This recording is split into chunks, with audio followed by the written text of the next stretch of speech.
Outliner and collections. The outliner is an important tool in Blender. It shows you all the objects that are in your current scene.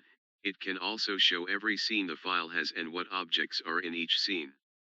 Initially, the outliner only shows one restriction toggle for each item.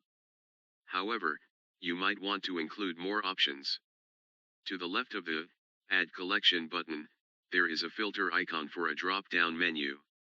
This menu will allow you to add more restriction toggles for each item in the outliner, such as disabling selection in the viewport, or globally disabling render for the item. There are some things, such as a camera, that globally disabling in renders will achieve nothing. You can have multiple scenes in one Blender file. This allows you to have the same scene rendered with different render engines, and then composite together in post-production using the compositor. Scenes can also have different objects all together. You can further organize your scene with view layers. View layers allow you to easily switch between different setups with various objects being either visible, or not visible, allowing you to work on various aspects of the animation and remove the clutter that might otherwise get in the way of a creative workflow. View layers are a new addition to Blender 2.8. Collections are also a big part of Blender 2.8.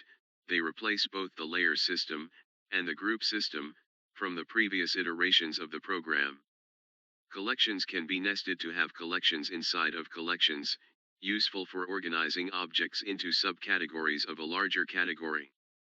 To add a new collection, either right-click anywhere in the outliner and select New, or click on the Add New Collection button in the upper right corner of the area.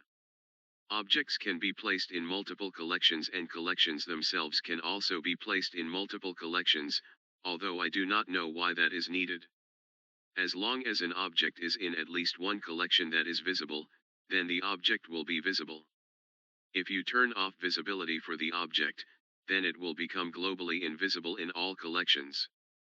Finally, collections are used in various aspects of Blender. Some examples include some of the physics simulations and particle systems.